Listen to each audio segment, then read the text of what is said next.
Hablar de George Patton es posiblemente hablar del general más polémico y tal vez más popular de los aliados occidentales durante la Segunda Guerra Mundial. De todos los generales del bando aliado, se podría decir que Patton fue el más alemán de todos. Estudió de manera muy detallada las campañas alemanas de 1939 y 1940, básicamente la Blitzkrieg contra Polonia y Francia. Además, compartía la fuerte convicción, al igual que muchos generales de la Wehrmacht, de que una guerra de rápidos movimientos con unidades blindadas era la mejor manera de evitar las carnicerías que se vivieron en la Primera Guerra Mundial. Fue de los primeros oficiales del ejército estadounidense en el periodo de entreguerras en afirmar que los tanques jugarían un rol crucial en los conflictos venideros. Para Patton, la guerra significaba destruir a las fuerzas del enemigo, no mantenerse clavado al terreno. Para esto, como Patton vulgarmente diría, hay que sujetar de la nariz al enemigo y darle una fuerte patada en el trasero. Dicho de manera más educada, hay que mantener inmóvil con potentes ataques al enemigo, mientras que los tanques irrumpen por sus flancos. El general Sangre y Agallas era un ávido lector de la literatura militar germana. Decía que había leído repetidas veces los escritos del general Hans von Zieck, jefe del Estado Mayor del 11º Ejército alemán durante la Gran Guerra. Según Harry Jade, historiador militar especializado en la guerra blindada, el estilo del general Patton al momento de dirigir a sus tropas se acercaba mucho al de los alemanes, ya que Patton aplicó en diversas ocasiones el Auftragstaktik. Esta táctica o doctrina seguida por los generales alemanes durante parte de la Primera Guerra Mundial y durante toda la Segunda Guerra se basaba en que el comandante da a los oficiales bajo su mando una descripción detallada de los objetivos de su misión, las fuerzas a emplear y en cuánto tiempo se debe lograr esto. Esto permite a los oficiales al mando del general con lógicamente una visión más acertada y cercana de lo que pasa en el campo de batalla ejecutar las órdenes necesarias a fin del objetivo. Por último, al igual que generales como Model o Manstein, Patton fue un oficial que era visto con mucha frecuencia cerca del frente para poder evaluar la situación o hablar con las tropas. Bajo este contexto es normal preguntarnos qué pensaban los oficiales de la Wehrmacht alemana sobre Patton, el general aliado o más parecido a ellos en cuanto a tácticas o doctrinas blindadas. Quiero también adelantar que entre estos hombres, generales o mariscales que dirigieron grandes ejércitos, nunca hubo miedo. Montgomery no tenía miedo de Rommel. Rommel no temía a Patton. Zhukov no temía a Manstein. Paulus no temía a Chuikov, etc. Lo que había era respeto. Decía Zhukov que el mariscal von Manstein fue el adversario más difícil que enfrentó en su vida. Y esto no es miedo, es respeto, independientemente del régimen al cual hayan servido uno y otro.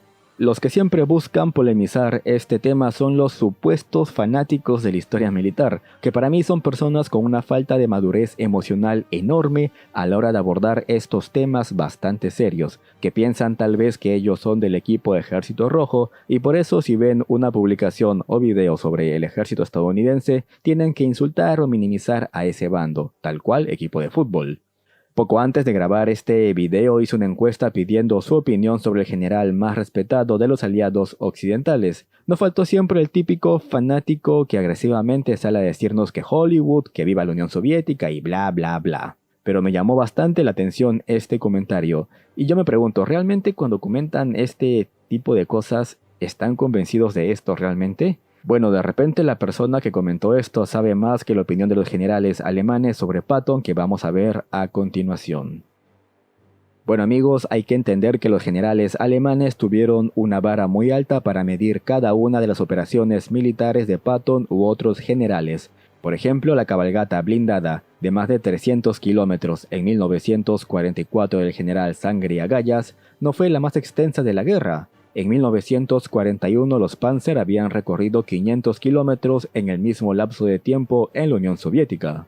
Posiblemente el avance de Patton al Mosela con sus flancos totalmente descubiertos fue su operación más temeraria en toda la guerra, pero este tipo de acciones no eran novedades para los alemanes. El Panzergruppe del general Kleist y el 19º Cuerpo Panzer de Guderian habían hecho lo mismo durante su avance del Somme hasta el Atlántico en mayo de 1940.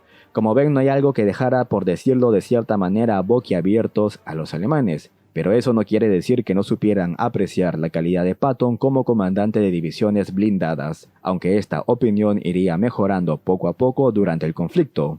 La primera mención de Patton en documentos alemanes se remontan a abril de 1943, cuando su segundo cuerpo logró frenar a la 10ª División Panzer en la batalla de El Guetar, la primera victoria de Estados Unidos frente a los veteranos Afrika Korps. Aquí Patton es catalogado como un intrépido y agresivo comandante de divisiones de tanques. Líneas pequeñas para un oficial que empezaba a ganarse un nombre frente a sus adversarios en el conflicto. La siguiente campaña en Sicilia también se ganó algunos comentarios, esta vez el general Eberhard Roth, al mando de la 15ª División de Granaderos Panzer. Muy a menudo el enemigo conducía sus movimientos de forma sistemática y solamente atacaba después de una intensa preparación de artillería, creyendo que había roto nuestra resistencia. Esto le impedía aprovechar nuestra debilidad y me permitió evitar situaciones peligrosas. Como vemos, la primera mención de un general alemán sobre Patton no es muy halagadora. Para finales de enero de 1944, Patton es puesto al mando del ficticio Primer Ejército de Estados Unidos, que supuestamente atacaría Europa a través del Paso de Calais y buscaba desviar atención y fuerzas alemanas. El 1 de abril, los informes alemanes revelan que habían mordido el anzuelo. Se empezaba a mencionar el nombre de Patton al mando de este ejército ficticio. Sin embargo, no fue sorpresa para ellos cuando el 6 de junio de 1944, Montgomery fue el que lideró a las fuerzas terrestres en el desembarco de Normandía. A nivel estratégico, los alemanes consideraban más a Montgomery y Eisenhower. Sin embargo, Patton empezaría a llamar fuertemente la atención de alguno de los mejores generales de la Wehrmacht, un mes después cuando sería puesto al mando del Tercer Ejército, y con el cual con una serie de maniobras rápidas y audaces propinaría duros golpes a los ejércitos alemanes en Normandía. Para agosto de 1944 y luego de poner en jaque el frente del Séptimo Ejército alemán, Patton fue valorado entre los comandantes enemigos como un buen general de divisiones blindadas, un maestro de la guerra móvil en su propio estilo. El jefe del Estado Mayor del Séptimo Ejército, general Rudolf von Gersdorf, mencionaría: el avance dirigido por Patton desde Saint-Lô a Avranches fue ejecutado con un genio operativo y una rapidez sin precedentes. A los pocos días, el general de la 21ª División Panzer, Edgar Fugtinger, diría: la situación está completamente fuera de control. Desde Chartres, Patton ha girado hacia el norte con parte de su ejército y avanza hacia la zona de Rouen. Nadie parece capaz de frenarlo. En la posguerra, el general Gunther Blumentritt diría: muchos de nosotros considerábamos al general Patton como el general Panzer más agresivo de los aliados. Sus operaciones nos impresionaron, seguramente porque se acercaba más a nuestro concepto del comandante militar clásico, agresivo y audaz. La siguiente opinión sobre Patton sería de uno de los mejores generales de divisiones Panzer de toda la Segunda Guerra Mundial. Aunque sus opiniones se pueden ver un poco opuestas, Hermann Balck opinó sobre Patton una vez en 1944 y la otra en 1979. Si no saben quién fue Hermann Balck, los invito a ver mi último video acerca de este gran comandante. La primera opinión de Balck acerca de Patton sería durante la campaña de Lorena, que se divide en el empuje estadounidense hacia el río Mosela, el punto muerto en los combates cercanos a la fortaleza de Metz y la lucha por avanzar hacia la línea Sigfrido. Esta campaña, que mantuvo clavado al Tercer Ejército por falta de suministros, permitió a los alemanes una retirada ordenada. Balck, sin saber que Patton no podía explotar la debilidad de sus ejércitos ante la escasez de suministros, mencionó: yo nunca estuve al mando de soldados tan mal equipados y mal entrenados. El hecho de que hayamos podido estabilizar el frente solamente puede atribuirse a un mando muy vacilante. Miraba el mapa y pensaba: ¿Patton nos quiere dar una mano? Puede romper el frente por completo, pero no lo hace. Hermann Balck opinaría nuevamente sobre Patton en 1979, esta vez sabiendo el por qué su rival no lo atacó con la agresividad que otros generales alemanes habían mencionado de él. Balck diría: Patton fue un genio táctico sobresaliente de la Segunda Guerra Mundial. Todavía considero un privilegio, un honor y una experiencia inolvidable haber luchado contra él. A finales de diciembre de 1944, cuando los tanques de Patton irrumpieron en Bastoña para apoyar a la 101 paracaidista, el general alemán Hans Gustav Felber diría: los generales alemanes se han topado con un rival particularmente audaz y decidido en la persona del general Patton. Por último, para acabar ya con este video, guardé esta opinión para el final, quizá la más resaltante de todas, la del general Heinz Guderian, el padre de la guerra relámpago alemana.